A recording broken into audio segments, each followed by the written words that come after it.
വിവാഹ പാർട്ടികൾക്ക് സ്പെഷ്യൽ പാക്കേജുകൾ, അഡ്വാൻസ് ബുക്കിംഗുകൾക്ക് 0% പണിക്കൂലി. Athulya gold and diamonds, Valanchery road, Koppam. വിദ്യാഭ്യാസ അഴിമതിക്കും തൊഴിൽ നിഷേധത്തിനുമെതിരെ എന്ന മുദ്രാവാക്യമുയർത്തി ഡിവൈഎഫ്ഐ കൊപ്പത്ത് യങ് ഇന്ത്യ ക്യാമ്പയിൻ സംഘടിപ്പിച്ചു. പുരോഗമന കലാസാഹിത്യ സംഘം തിരുവനന്തപുരം ജില്ലാ സെക്രട്ടറി എസ് രാഹുൽ പരിപാടി ഉദ്ഘാടനം ചെയ്തു. വിദ്യാഭ്യാസ അഴിമതിക്കും തൊഴിൽ നിഷേധത്തിനുമെതിരെ എന്ന മുദ്രാവാക്യമുയർത്തി ഡിവൈഎഫ്ഐയുടെ നേതൃത്വത്തിൽ കൊപ്പം സെന്ററിൽ യങ് ഇന്ത്യ ക്യാമ്പയിൻ സംഘടിപ്പിച്ചു. തൃത്താലക്കൊപ്പത്തു നിന്നും ആരംഭിച്ച യുവജന റാലി കൊപ്പം സെന്ററിൽ സമാപിച്ചു.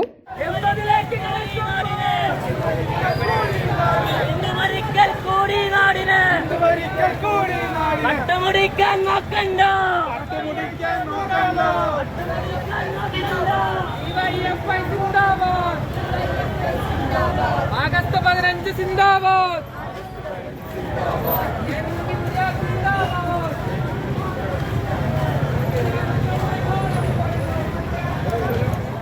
തുടർന്ന് കൊപ്പം സെന്ററിൽ വെച്ച് നടന്ന ക്യാമ്പയിന്റെ ഉദ്ഘാടനം പുരോഗമന കലാസാഹിത്യ സംഘം തിരുവനന്തപുരം ജില്ലാ സെക്രട്ടറി എസ് രാഹുൽ നിർവഹിച്ചു. ഗാന്ധി നടത്തുന്ന പ്രധാനപ്പെട്ട നിരീക്ഷണങ്ങളിലൊന്ന്, ഒരു രാജ്യം സ്വതന്ത്രമാവുക എന്നാൽ ആ രാജ്യത്തിലെ ജനങ്ങളുടെ സ്വാതന്ത്ര്യമാണ് ആ സ്വാതന്ത്ര്യം എന്നാണ്. ഒരു രാജ്യത്തിന് ആ രാജ്യത്തിൻ്റെതായി ഒരു സ്വാതന്ത്ര്യമില്ല. ആ രാജ്യത്തിന്റെ സ്വാതന്ത്ര്യം എന്നത് ആ രാജ്യത്തിലെ ജനങ്ങളുടെ സ്വാതന്ത്ര്യമാണ് എന്നാണ് ഗാന്ധി നിരീക്ഷിക്കുന്നത്. ഗാന്ധി തന്നെ എഴുതുന്നുണ്ട്, എന്റെ രാജ്യത്തിലെ അവസാനത്തെ മനുഷ്യന്റെ കണ്ണുനീരും എന്ന് തുടയ്ക്കപ്പെടുന്നുവോ അന്നാണ് എന്റെ രാജ്യം സ്വതന്ത്രമാവുക എന്ന് ഗാന്ധി തന്നെ എഴുതുന്നുണ്ട്. യഥാർത്ഥത്തിൽ നമ്മൾ സ്വാതന്ത്ര്യം ആഘോഷിക്കുന്നില്ല എന്നതാണ് വസ്തുത.